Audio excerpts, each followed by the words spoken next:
세상 이야기, 책 이야기, 라디오 집현전.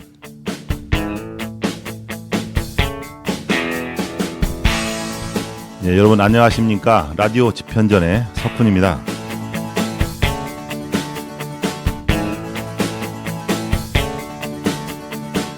자, 매주 화요일 오후 2시에 방송되는 라디오 집현전 지금 시작합니다.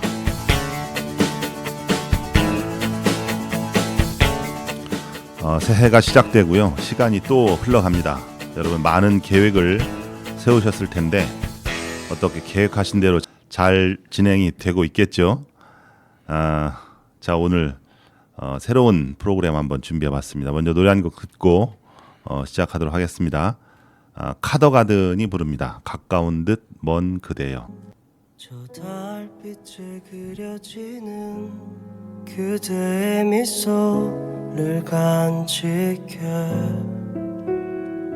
그 을진 저 노을 속에 그대 얼굴이 떠올라 또 찬 바람이 불어와 그대의 맘을 뒤흔들면 포근한 저 바람 되어 안아줄게 그대는 밤하늘에 놓인 작은 별 같아요. 매일 밤마다 나를 찾아와 나의 맘을 흔들어 놓는 가까운 듯 먼 그대여. 그댈 또 그려보네.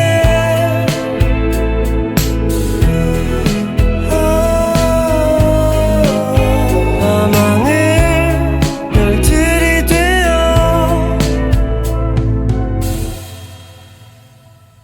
밤하늘에 놓인 별들 그대의 모습과 같아서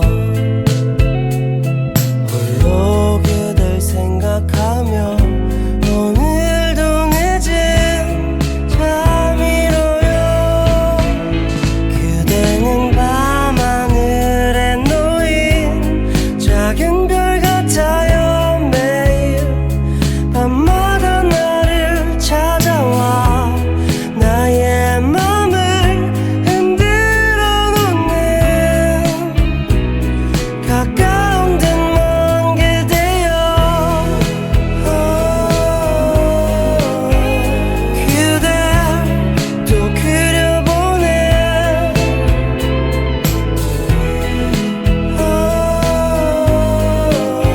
밤하늘 별들이 되어 매일 꿈속에서도 준비한 말들을 이제 내야 할 것 같은데 말처럼 되질 않아. 오늘도 그대는 밤하늘에 놓인 작은 별 같아요. 매일 밤마다 나를 찾아와 나의 맘을 흔들어 놓네.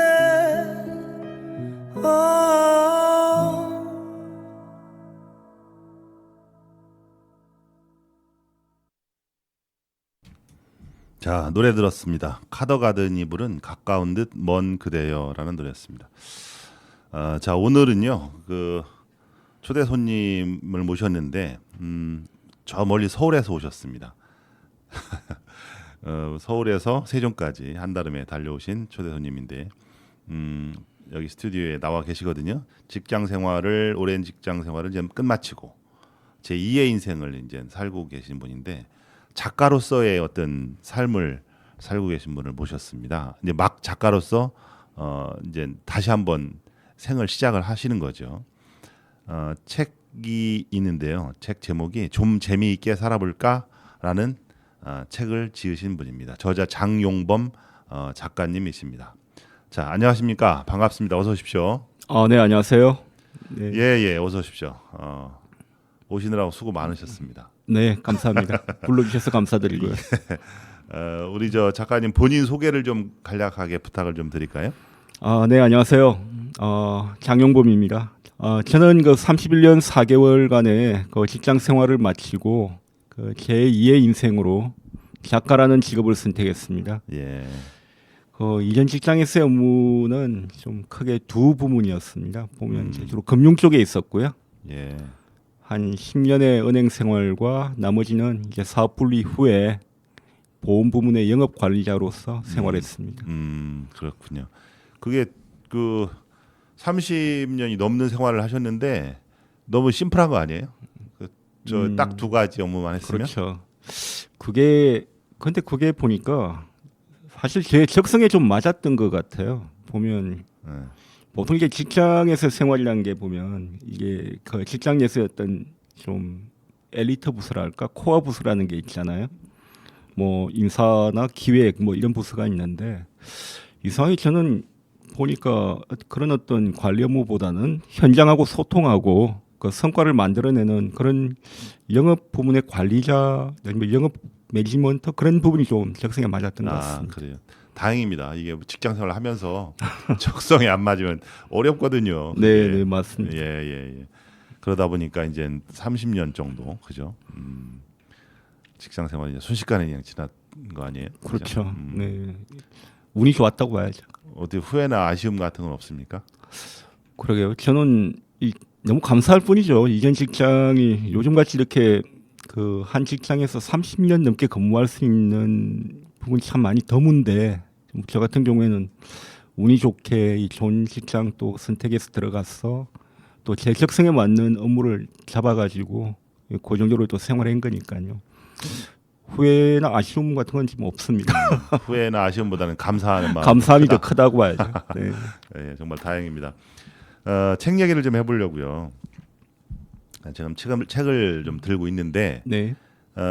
좀 재미있게 살아볼까라는 타이틀입니다. 이게 2022년에 출간한 책이더라고요. 네네. 근데 부제목으로 평범한 사람이 재미와 행복을 누리며 사는 법 네네. 이렇게 돼 있어요. 그런데 이 제목을 딱 읽어보고 제가 느낀 게 뭐냐면 야 인생이 재미가 없었나? 재미가 없는 삶을 살아서 지금부터 좀 재미있게 살아볼까 하는 그런 느낌이 딱 들었거든요. 네네. 뭐 우리 그 진행자님께서 이제 바로 또 정확하게 지적하신 면도 없지 않아 있는데 예. 제가 이 책을 쓸 때가 예. 제 직장 생활에서 제일 좀 재미없을 때 책을 썼어요. 예. 이게 뭐냐면 그 코로나 시국이었는데 예. 그 이전에는 이 영업 관리 쪽으로 해서 이제 계속 영업이 이제 승승장구 이렇게 잘 나갈 때였는데 네. 예. 갑자기 코로나가 터짐으로 인해 가지고 모든 게 이게 좀 망가지는 그 상황이 벌어졌었거든요. 그렇군요. 네. 그때 이제 뭐 개인적으로는 현장의 영업 조직이 막 무너지고 막 그런 상황에서 이게 갈팡질팡하는데 대표님 께서도 이제 그게 보시기가 딱 했는지 야 그만 들어와라. 이제 관리 파트에 이제 좀 앉게 되어 있었던 거죠. 그렇군요. 제목은 본인이 지으셨어요? 네네 그렇습니다. 그렇구나. 예, 알겠습니다. 여하튼 이제 책을 제가 이제 많이 좀 끝까지 읽지는 못하고 훑어는 봤는데 뭐 산문 형식의 어떤 수필집으로 지은 엮은 책입니다. 그렇죠? 네네 맞습니다. 일단 뭐 주제나 소재를 딱 선정을 해놓고 그거를 쓴 글을 묶어서 이제 책으로 펴낸 걸로 이렇게 보여지는데 이 책에서 본인이 가장 그 강조하고 싶은 메시지 또는 주제 뭐 이런 게 있을까요? 뭐 인간은 보면 이렇게 상황에 맞춰 가지고 돌아간다고 하잖아요.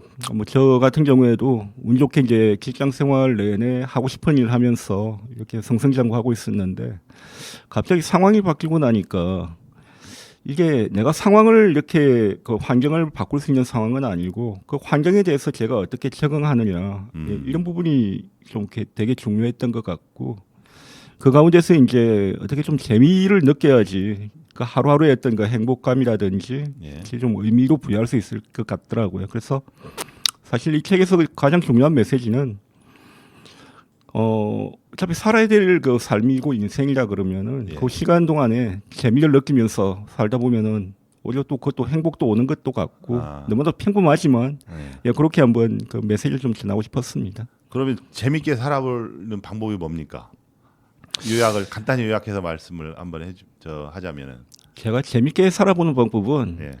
뭐 사람마다 다 다르겠지만 그렇죠. 예, 저 같은 경우에 끌리는 대로 한번 살아보는 아. 게 아닐까. 아. 예, 뭔가에 끌린다 그러면은 한번 해보고 예. 그 해보다가 더 재밌으면은 계속 해보고 음. 뭐 이런 가운데서 이제 그 좀 재밌게 살아가는 것이 처음부터 야 나한테 맞는 게 뭘까 그 해보기 전에 모르거든요. 예, 그래서 어떤 그런 그 가운데 어떤 게 나한테 끌릴까 뭔가 끌리는 게 있어요. 저 같은 경우에는 어떤 경우에는 그 아침에 출근하기가 싫잖아요. 예. 아 그러면은 좀 끌리는 부분으로 매일 같은 코스로 출근을 하지 않고 우회적으로 이제 다른 길 한번 택해 본다거나 아. 네. 어떤 예. 그런 식으로도 한 번씩 변화를 한 번씩 줘보죠. 아 그렇군요. 그게 지금 말씀하신 게 어떤 어려운 말 같기도 하고 쉬운 말 같기도 한데 그 안에 어떤 깊이 있는 그런 철학이 숨어 있는 것 같아요. 그런가요? 자기가 끌리는 거를 한다는 게 음. 자기가 하고 싶은 거를 하고 좋아하는 일을 한다는 게 말이 쉽지. 그게 쉽습니까? 지금 현대인으로서 살아가는 사람들이 그렇죠. 자기가 하고 싶은 일을 하면서 사는 사람이 몇 명이나 되겠어요. 그렇죠. 어떤 사회적 시스템이 있고 그 시스템에서 한 역할을 담당하기 때문에 그 자기 마음대로 안 되는 부분이 많거든요. 특히 맞습니다. 직장 생활인 거의 그렇잖아요. 그죠? 네. 사실 그 맞는 말씀이세요. 그 직장 생활은 이게 근데 그것도 이제 생각하기 나름인 것 같아요. 예. 근데 그렇게는 안 된다는 전제를 둬버리면 또 안 되는 방향으로 또 뭐 끌려가는 수밖에 없는데 예.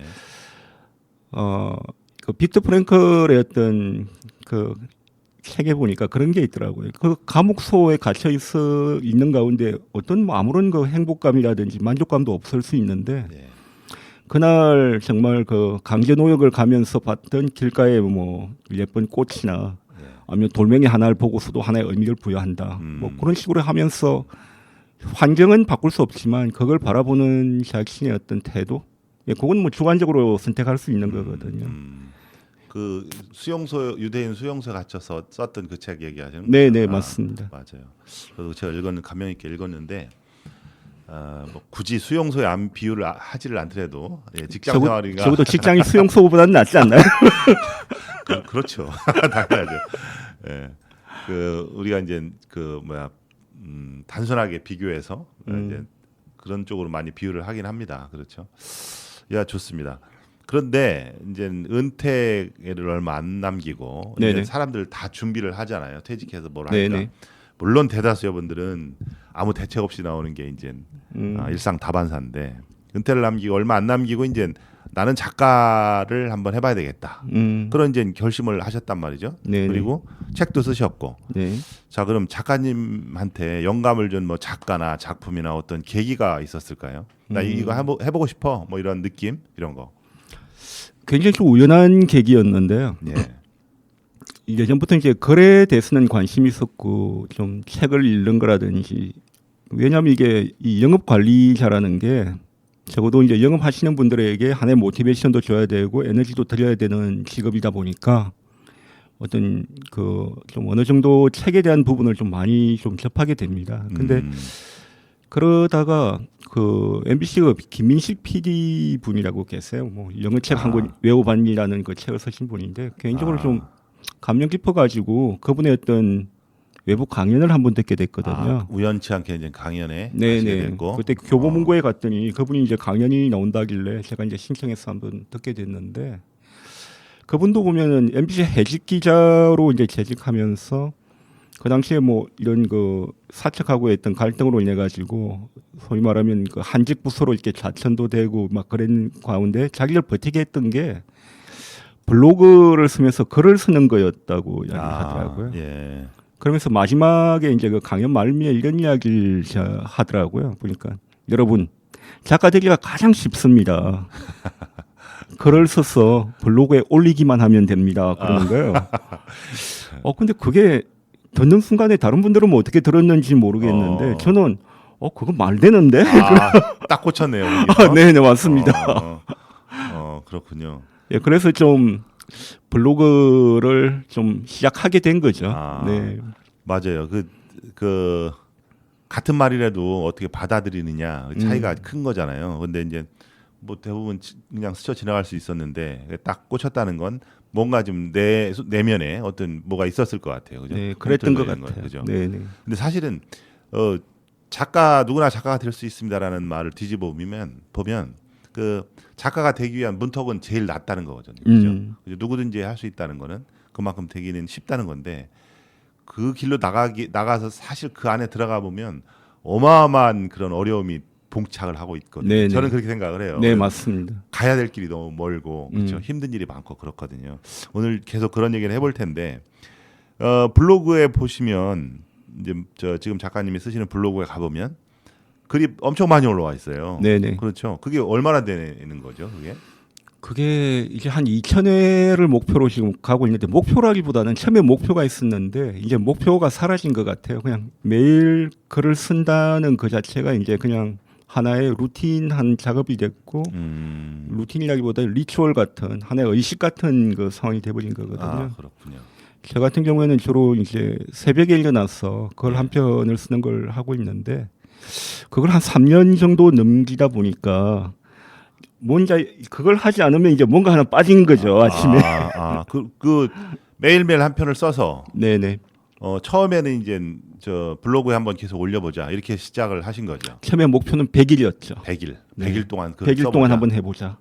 100일이면은 한 3개월 좀 넘겠죠. 곰이 마늘 먹고 사람이 되는 게 100일, 천일인가요? 100일인가요? 일단 루틴으로 한번 가보자.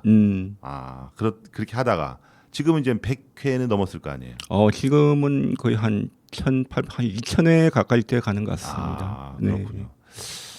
네. 야, 양이 질을 바꾼다고 그런 얘기가 있잖아요. 네, 맞습니다. 예, 대단하신 것 같아요. 그걸 어떻게 그렇게 할 수가 있지? 저는 그런 생각이 좀 드는데 이제 이 방송을 듣는 분 중에서도 글쓰기에 관심을 가진 분들이 네네. 많이 계실 거란 말이죠. 네. 블로그의 글쓰기는 이제 누구나 할 수 있고 누구나 쉽게 접할 수 있는 거잖아요. 어떻게 보면 참 좋은 정보가 될 수 있을 것 같은데 블로그에 글을 쓴 다음에 어떤 변화가 좀 생긴 게 있습니까? 주변의 반응이라든지 개인적으로? 저는 이 블로그를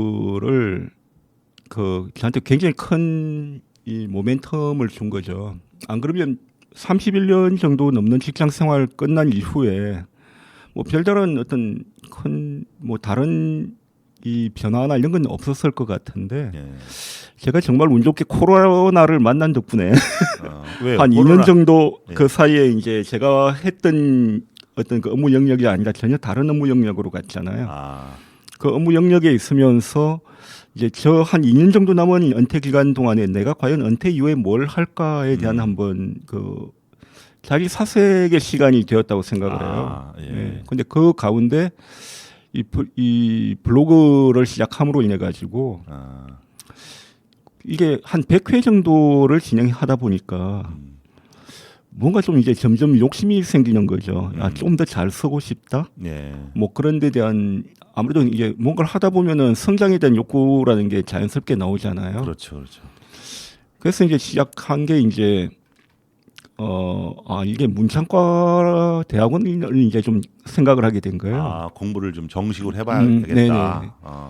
그 문창과 대학원 문창과가 문예창작과. 예, 맞죠? 문예창작과입니다. 예. 대학원에 가야 되겠다. 예, 그래서요. 근데 대학원을 갔는데 제가 직장에 매여 있는 상황이니까 가능하면 이제 또 코로나 시국이고 하니까 이게 이 온라인적인 그 방송통신대 그 대학원이 있어요, 과정이. 예. 그 방송통신대 대학원 과정을 제 지원을 하게 된 거죠. 근데 그것도 생각보다도 경쟁이 꽤 심하더라고요. 한 5대1 정도가 돼요. 그래요. 근데 그때 문창과 그 당시에 갔을 때 지금도 기억에 나는 게 교수 면접을 보는데 제가 이제 정식적으로 이제 학부 과정도 문예 창작이 아니고 전혀 엉뚱하게 금융 쪽에 있던 놈이 이제 갑자기 와가지고 문예 창작 대학원을 하니까 뜬금없네 완전히. 교수 입장에서는 좀 황당하잖아요. 그렇죠.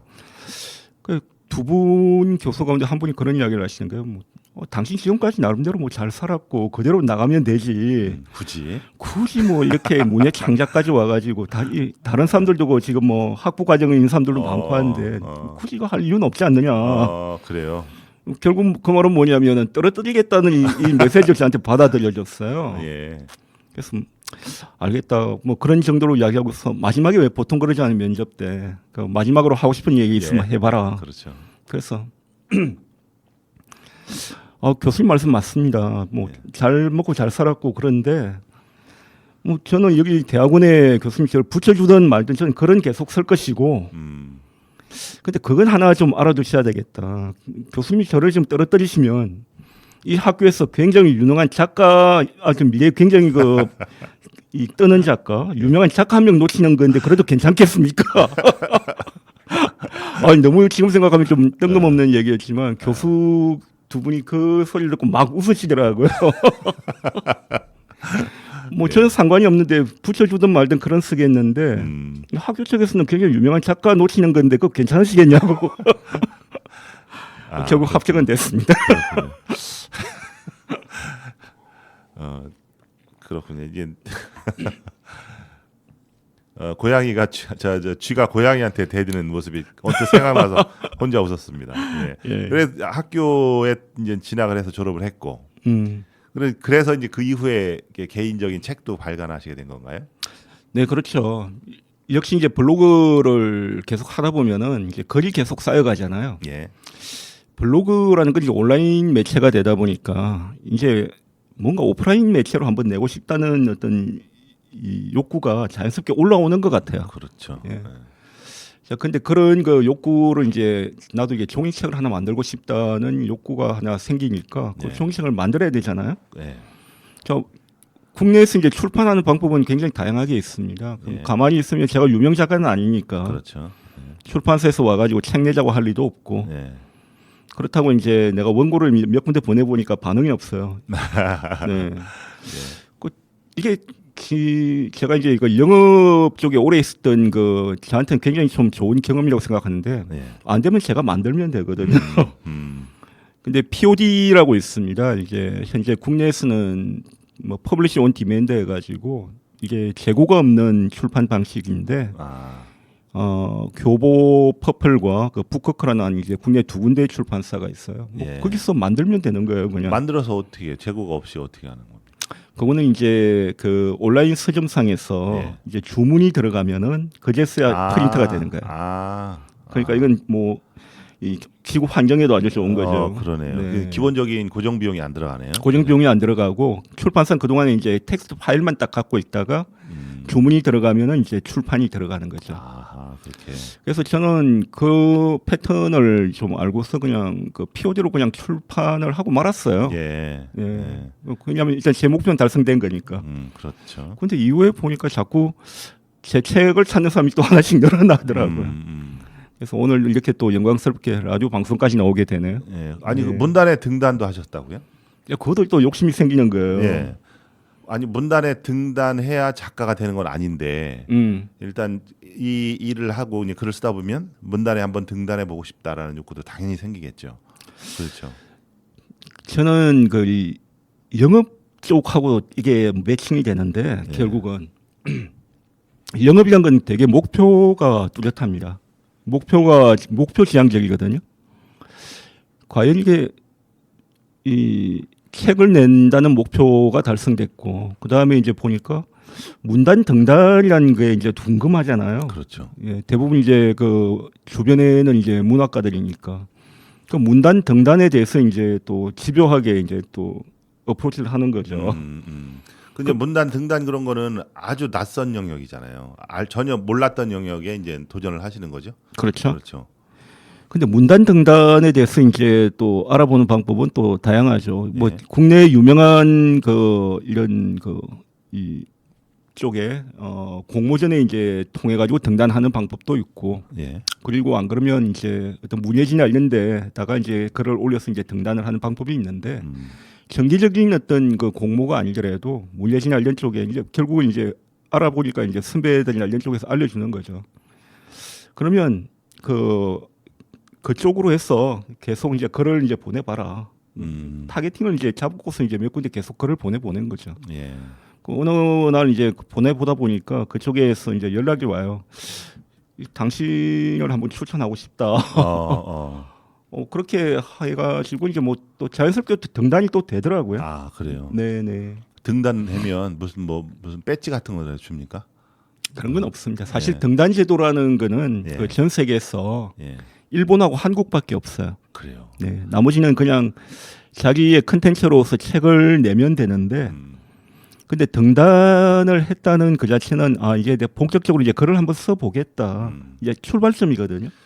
예. 옛날에는 무슨 조선일보, 경향신문 이런 신춘문예 통과하면은 이제 작가가 되고 등단이 되고 막 이랬었거든요. 지금도 그렇잖아요. 그렇죠. 지금도 그렇습니다. 네네. 근데 지금은 굳이 그렇게 안 해도 네네. 그 유명 등단 한 사람보다 안 한 사람이 더 책이 많이 팔린다거나 유명세를 타거든요. 이제 제가 알고 있기로는 네이버에 이제 글을 올리는 거 있고 최근 들어서는 이제 브런치 네. 이쪽 다음 쪽에서는 아예 작가 발굴 프로젝트를 진행을 시키더라고요. 맞습니다. 브런치에도 작가로 선정이 되셨다고요? 네네네. 그리고 이게 계속 목표가 하나가 달성되고 나면 다음 목표에 대한 이 욕심이 자꾸 생기는 거예요. 그렇죠. 그 브런치는 처음에 몇 번 올리니까 이게 이 수용이 안 돼요. 자꾸 탈락이 되길래 브런치 작가도 이제 책을 내고 막 하다 보니까 이제 이런 상황이 이제 어필이 되는 거죠. 브런치 같은 경우에는 자기의 블로그 주소도 이제 알려줘야 되고 예. 자기의 어떤 그 책의 어떤 이 작품에 대한 이 그동안 이력이나 이런 부분도 이제 같이 제공을 거기는 하거든요. 기준점이 있겠죠. 네네. 예. 그러다 보니까 이제 브런치에서도 이제 작가 선정됐다라고 이제 또 연락이 왔어요. 아 그래요. 네. 아 그렇군요.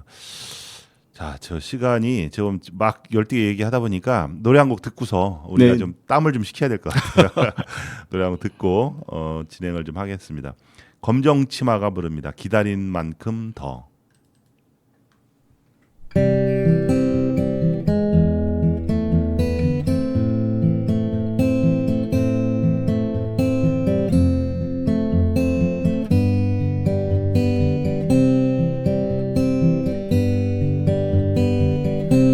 왜 그리 내게 차가운가요?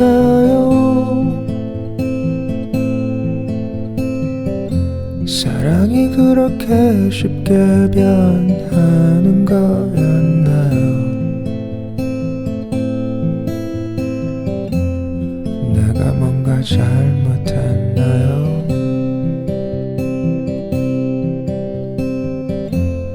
그랬다면 미안합니다.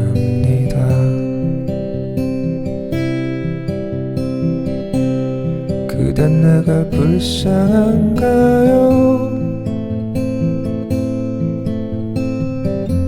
어떻게라도 그대 곁에 남아있고 싶은 게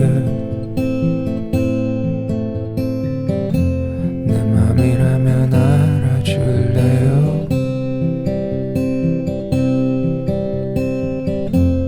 그렇다면 대답해줘요.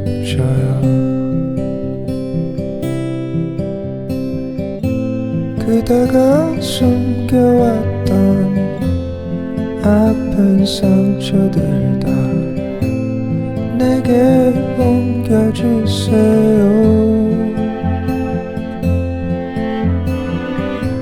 지치지 않고 슬퍼할 수 있게 나를 좀 더 가까이 둬요. 사실 난 지금 기다린 만큼 더 기다릴 수 있지만 왠지 난 지금 이 순간이 우리의 마지막일 것 같아.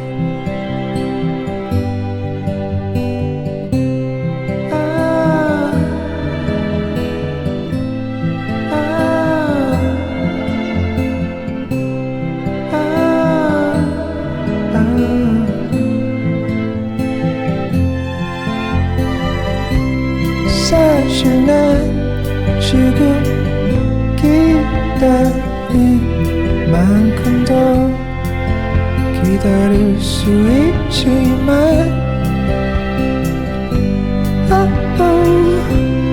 왠지 난 지금 이 순간이 우리의 마지막일 것 같아.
예, 노래 들었습니다. 검정치마 기다린 만큼 더. 이 노래가 아마 또 오해영이라는 드라마에 이제 깔렸던 그런 음악인 걸로 저는 아는데 노래가 참 듣기가 좋습니다. 우리가 살아가는 세상 이야기, 세종 시민과 함께하는 책 이야기. 여기는 세종 FM 98.9MHz 라디오 집현전입니다. 자, 이야기 계속하겠습니다. 오늘은요, 이제 막 은퇴를 하시고 작가로서의 새로운 삶을 살고 계신 장용범 작가님을 모시고 이야기를 하고 있는데요. 이제 글쓰기, 이제 전 시간 지난번에 글쓰기에 대해서 쭉 얘기를 하다 보니까 책도 출간하고 문단에 등단도 하고 브런치 작가로 선정이 됐습니다.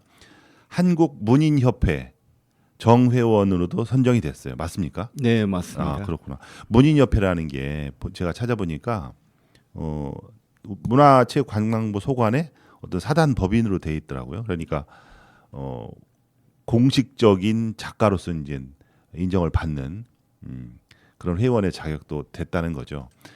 오늘은요, 어떤 뭐 유명한 그 베스트셀러 작가가 아니라 우리 주변에서 흔히 직장생활을 하다가 등단의 꿈을 안고 그리고 작가로서의 삶을 어떻게 살아가면 좋을지 거기에 대한 고민, 그런 얘기를 좀 하고 있어요. 그런데 그 대본에 보면 눈에 띄는 대목이 있어요. 뭐냐면 모임을 좀 운영을 하시는데 모임 이름이 날글쟁이라는 네, 그 네. 모임이에요. 네. 어떻게 된 겁니까? 그게 무슨 모임이에요?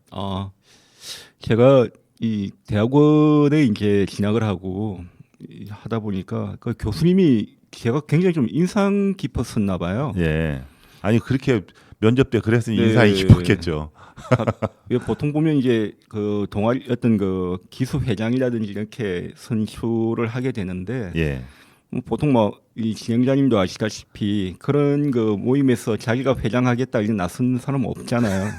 뭐 저 역시 마찬가지였고. 예. 그런데 그 분위기가 되니까 소위 말하면 낙점 비슷하게 저 사람이 가장 적임자다. 예.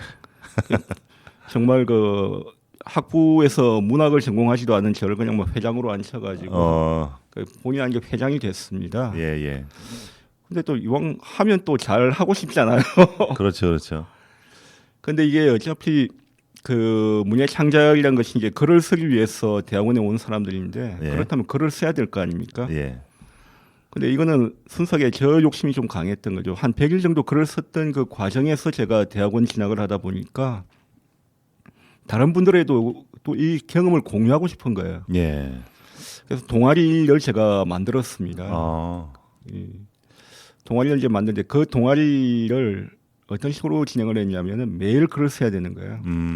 네이버에 카페 하나를 열어놓고 그 동아리 회원들은 매일 글을 써서 카페에 올려야 되는 거죠. 강제적으로. 강제적. 예. 아니 강제적인 건 아니에요. 여하튼. 예. 반강제적이죠. 근데 그걸 의무가 생기는 거네요. 그죠? 그렇죠. 그걸 강제적으로 만들려는 방법을 제가 또 이게 보험 영업 관리를 하면서 좀 어느 정도 좀 알고 있어요. 예. 매일매일 실적 관리를 하는 거죠. 글을 쓴 분들에게는 빨간 딱지를 하나 붙여주고 아니면 글을 쓰지 않은 분들은 그냥 이게 블랭크 공란으로 만들어 가지고 예. 뭐 이름을 한 10명 정도 이름이 있으면 매일 날마다 이제 그거를 그 카톡 단톡방에 그냥 올려드리는 거예요. 뭐 다른 것도 없습니다. 이게 왜 썼냐 안 썼냐 이런 질문할 필요도 없고 그냥 그거를 이제 그대로 올려드리니까 그 빨간 딱지 받는 그 기분이란 게 있거든요. 그게 비는 걸 되게 싫어해요. 그렇죠. 그렇죠. 한번 이어지면 계속 이어지고 싶어야지. 그렇게 이제 관리를 하다 보니까 저 역시 이제 그 가운데서 모티베이션을 받는 거고 예, 그렇게 이제 그 글을 계속 쓰게 되는 거죠 사람들이. 그 동아리 회원들이 지금 이제 3년 넘게 예. 예, 우리가 벌써 대학원은 졸업했는데도 불구하고 그 이후에도 계속 글을 지금 쓰고 계신 거죠. 날 글쟁이라는 뜻은 무슨 뜻이에요? 원래 그게 우리 요리 연구가이신 이나열 선생이라고 계시는데 그분이 예. 회원 중에요. 회원 중에 예. 요리도 하시면서 그 이렇게 이 나름대로 이제 글도 쓰시는 분인데 예. 이분이 우리 이름을 좀 근사하게 지어보자. 날마다 글 쓰는 쟁이들이다. 아, 네. 그래서 날 글쟁이구나. 네네. 아, 저는요 그 날 글쟁이라는 걸 딱 듣고 날 것을 떠올렸어요. 읽지 않은 거, 날 것. 아, 그럴 수도 있겠네요. 예, 네. 글쟁이인데 날 것. 야, 이런 느낌이 참 좋더라고요. 그래서 아니나 다를까 이게 요리연구가님의 작품이네요. 네, 맞습니다. 아, 좋은 것 같아요. 저는 이제 그 우리 작가님 얘기를 들으면서 떠올린 게 원래 그 책 읽어보셨어요? 그 나탈리 골드버그가 쓴 뼛속까지 내려가서 써라라는 글쓰기 책이 있거든요. 되게 유명한 책인데 전 그 책에서 영감을 많이 받는데 거기에서도 이제 반강제적으로 글을 쓰라는 그 주문이 있어요. 네네. 반드시 자기는 뭐 하루에 몇 페이지, 그러니까 그 책에서 10페이지인가 뭐 몇 페이지는 반드시 써야 되고 8페이지 썼다면 잠을 앉아서 써야 되고 무조건 10페이지 쓰고 잠을 잔다. 그렇게 해서 그게 이제 양이 이제 쌓여서 이제 질이 바뀌는 거죠. 좋은 질로 바뀐다라는 그런 문구가 생각이 나거든요. 거의 그 얘기하고 문맥이 일맥상통하는 네. 예, 그런 얘기 같습니다. 아, 좋은 것 같아요. 좋습니다. 그러면은요, 제가 여기서 작가님 개인에 대한 그 질문 몇 가지를 한번 드려보고 싶은데요. 네. 주로 그 쓰시는 글의 종류가 여러 가지가 있잖아요. 소설이든 시든 에세이든 뭐 여러 가지가 있는데 어떤 종류의 글을 쓸 때가 가장 좋으세요? 뭘 즐기십니까? 사실 제 영역은 예. 그 에세이 생활 에세이라고 봐야 되겠죠.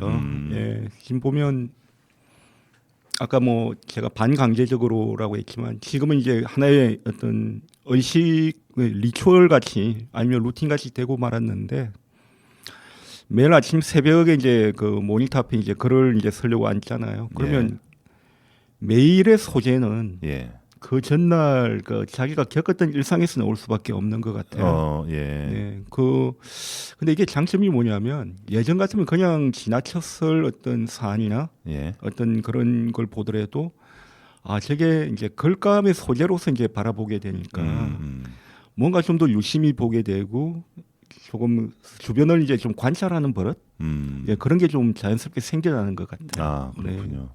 그 작품 이제 자기 경험을 이제 녹여낸다 뭐 그런 비슷한 얘기를 하셨는데 이제 자기가 겪었던 경험이 아무래도 이제 주가 될 수밖에 없죠. 네네. 근데 어떤 식으로 반응을 하세요? 글을 쓸 때 그냥 그 느낌 그대로 이렇게 가져가는 어떤 뭐 본인만의 특별한 그런 방법이 있을까요? 그러니까 경험을 녹여서 책을 쓸 때 활용하는 방법 뭐 이런 거? 예. 보통 어떤 날은 그건 굉장히 쉽게 글이 써지고 어떤 날은 정말 그 하얀 그 백지의 공포라고 이제 하는데 그렇죠. 예, 그런 게 느껴지기도 해요.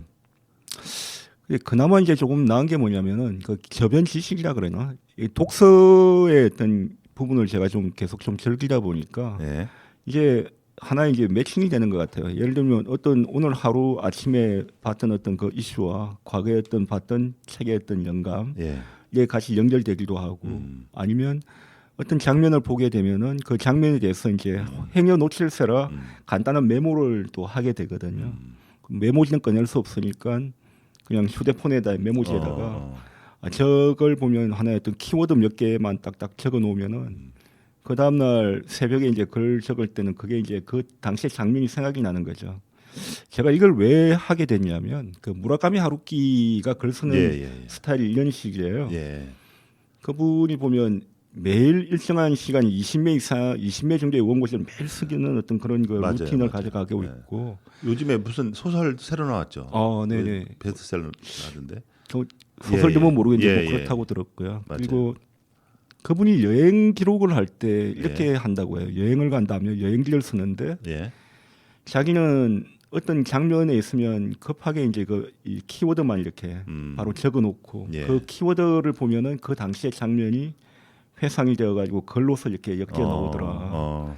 거기서 이제 영감을 얻어가지고 저도 하루의 일상 보면서 그냥 뭔가 조금 다른 느낌이 든다 그러면 바로 키워드로 그냥 메모를 메모를 그때 하고 그 메모를 보면서 또 같이 엮여지기도 하고. 그때 메모하는 툴은 뭡니까? 그러니까 노트 갖고 다니세요? 아니면 휴대폰입니다. 휴대폰에다가 휴대폰 메모. 예. 메모장. 예, 휴대폰 메모장을 이용하죠. 그저 뭐라 그러죠? 펜으로 이렇게 쓰는 거 말고요. 예, 펜으로 쓰는 거 말고 그냥 바로 메모를 메모로. 하는. 그러시군요. 자, 요즘에는 뭐 도구가 없어서 못 한다는 소리 못 해요. 그죠? 예, 맞습니다. 요즘에는 정말 대단한 게 예. 네이버 클로브라는 것도 클로브 뭐죠? 예, 소개 좀 한번 해 주세요. 예, 네이버 클로브 같은 경우에는 그냥 예. 말을 하면 그냥 그게 텍스트로 쭉 텍스트로 나오니까. 바로 이제 나와버리기도 하고. 그래서 도구만큼은 정말 최첨단을 달리고 있는 것 같아요. 우리나라가. 맞아요. 저 옛날하고는 뭐 비교 안 되죠, 그죠? 그러니까 지금 말씀하셨듯이 그냥 즉석에서 이제 말하면서 그 당시 느낌을 이제 적으면 네네. 적고 그 사진을 찍고 그쵸. 같이 이제 영상까지 이렇게 촬영을 해서 올려버리면 네네. 와 그게 그대로 그 책 소재가 되는 거잖아요. 그렇죠. 그 느낌이 살아나고. 그러니까 한꺼번에 이제 그렇게 많은 소설을 만들 수는 없으니까 가장 간단하게 메모 같아요. 예, 키워드 몇 개만 딱 적어놓고 그걸 이제 보고서 느꼈던 거는 이제 좀 길게 풀어내는 거는 글을 쓸 때 그 다음 날 아침에 일어나서 그걸 떠올리면서 이제 글로 쓸게 나오죠. 그거하고 조금 뭐 주제가 다르긴 한데 저는 이제 요즘에 그 어떤 영감을 받은 게 있는데. 글 쓰고 책 쓰고 여행하는 데서 저도 관심이 많은데 A라는 지역에 여행을 가잖아요. 네네. 예를 들면 뭐 스위스를 간다, 이탈리아를 간다, 뭐 해외여행을 간다 그러면 옛날에는 그냥 갔거든요. 뭐 지도 찾아보고 뭐 그렇죠. 유튜브 보고 네이버 블로그 보고 이 정도로 가잖아요. 이제 그거 말고 어느 분이 이제 저한테 얘기를 하신 얘기인데 자기는 이탈리아를 가면 이탈리아에 대해서 위대한 작가가 쓴 책을 먼저 읽고 간다는 거예요. 예를 들면 이탈리아 가면 이탈리아 기행을 괴테가 썼더라고요. 그럼 괴테가 쓴 이탈리아 기행을 읽고 가서 괴테의 눈으로 이탈리아를 바라본다는 거죠. 확실히 다르다는 거예요. 그렇죠. 네, 그게 이제 청취자 여러분들한테 팁이 될 수 있는데 기행문을 읽어도 되고 시간이 없다. 그러면 거기서 촬영됐던 영화를 꼭 보고 가고. 왜 비행기 타고 가면 기내에서 파리 가면 파리에 관련된 영화 틀어주고 그러잖아요. 예, 그런 식으로 해서 그러니까 다양한 시각을 갖고 가는 거죠. 그것도 책 쓰는 데 있어서 아주 그 팁이 될 것 같아요. 네, 맞습니다. 지금 사실과 아는 만큼 보인다는 얘기를 그렇죠. 하잖아요. 많이 하죠. 누구나 어떤 한 지역에 가가지고 제가 이번에 최근에 갔다 온 데가 중국의 광저우예요. 광저우를 방금 이제 사회자님 말씀하신 대로 이제 그런 식으로 갔는데 그게 광저우 지역의 독립운동사라는 하나의 테마를 가지고 그 테마에 관심 있는 분들이 이제 가고 이 광저우의 독립운동사에 관해서 연구를 하신 그 박사님이 우리를 이제 데리고 이제 광저우의 어느 지역을 가는 거죠. 여기가 제 1차 국공 합작의 현장이고 그렇죠. 역사 기행이네요. 그렇죠? 그 위에서 보면은 그때 김원봉이라든지 우리나라의 그 독립운동가들이 위에서 2층에서 내려다 보면서 1차 국공 합작의 현장을 보면서 우리나라의 독립이 어떤 식으로 이루어져야 될 것인가에 대해서 이제 고민을 한다든지 뭐 이런 그 역사적인 현장을 데리고 가면서 이제 설명을 하는데 그렇죠. 만약에 그런 거 설명 없이 아무런 그 사전 지식 없이 가게 되면 여기가 국공 합작 현장이구나. 다음 패스 이렇게 갈 수밖에 없겠죠. 좋습니다. 자, 그 질문을 하나 더 드리면 시간이 많이 갔네요. 시간이 많이 가서 좋습니다. 질문 하나만 좀 간단하게 좀 네. 하고서 넘어갈게요. 처음으로 책을 쓰면서 여러 가지 어려움이 있었을 텐데 제일 어려웠던 어려움이 뭡니까? 네. 근데 사실 책을 쓰면서 어려움은 없었어요. 왜냐하면 정말요? 솔직하게 얘기하셔야 돼요. 네네. 왜냐하면 블로그라는 걸 계속 하고 있었잖아요. 예. 그 책의 내용이 제가 그 어떤 주제로서 만든 게 아니고 하나의 에세이집이 되다 보니까 매일 저의 글감은 그렇구나. 예. 계속 이렇게 누적되어 있었던 거고 예. 그 가운데 이제 책을 만들어야겠다 그러면 이제 하나의 어떤 그 뼈대만 쓰면 되거든요. 예를 들면 이건 어떤 일상의 어떤 거리들 가운데서도 내가 직장에 관한 어떤 이슈다. 아니면 뭐 여행에 관한 이슈다. 그 가운데 이제 몇 개를 뽑아 가지고 하나의 맥락으로 이어버리면 예. 되는 거니까 구슬은 다가 있는데 예. 책이랑은 이제 구슬만 꿰버리면 되는 거잖아요. 그렇게. 예. 그래서 저는 블로그를 계속 지속적으로 쓰시는 분들은 예. 책을 내는 건 큰 문제가 아니다. 왜냐하면 그게 날글쟁이 그 동아리 분들이 이제 3년 넘게 글을 쓰셨는데 예. 그분들 벌써 책이 많이 나왔고 심지어는 출판사에 선인세를 받고도 출판을 하고 있고 강연도 가고 있고 그러거든요. 그렇구나. 네, 그래서 예. 매일 글 쓰시는 분들은 책 내는 건 큰 어려움이 없다. 책 내는 거는 어려움이 없고 매일 글 쓰는 자체가 어려움이네요. 그렇죠. 그게 어려움. 그게 어려움이죠. 예, 맞습니다. 좋아요. 이제 그 책 쓰는데 어려움에 대한 그런 얘기도 해봤고 이제 그 책 자체보다도 이제 매일 쓰는 게 어려움이다. 그런 대답도 좀 했는데 시간이요 여유가 좀 많이 없어서 여기서 일부로 이제 마무리를 좀 하고요. 저희는 이제 2부에서 다시 찾아뵈야 될 것 같아요. 2부에서는 그 개인적인 얘기도 좀 더 하고 책 내용에 대해서 한번 좀 얘기를 하는 시간을 좀 가져보려고 하거든요. 저희는 여기서 마치고 1부를 마치고 2부에서 찾아뵙는 걸로 하겠습니다. 세상 이야기, 책 이야기, 라디오 집현전.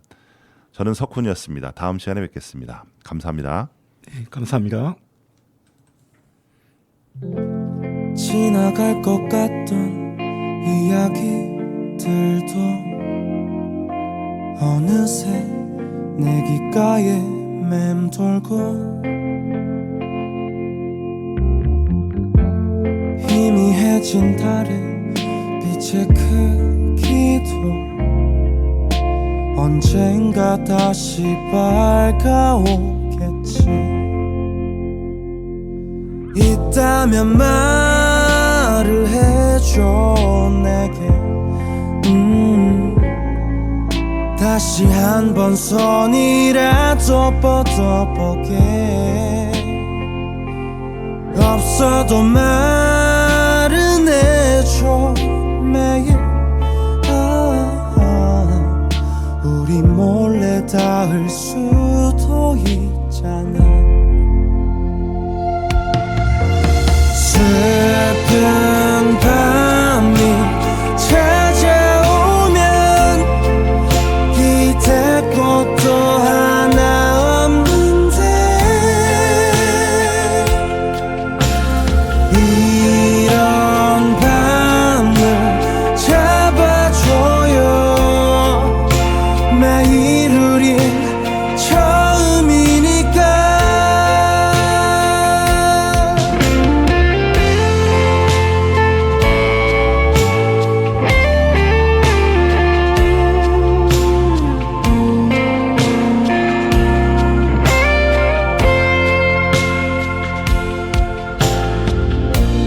울고 싶을 땐 울어도 돼. 아무도 내 이야기를 듣지 않아. 한숨만 길게 늘어지는 날은 우린 모두 똑같으니까. 슬픈 밤이 찾아오면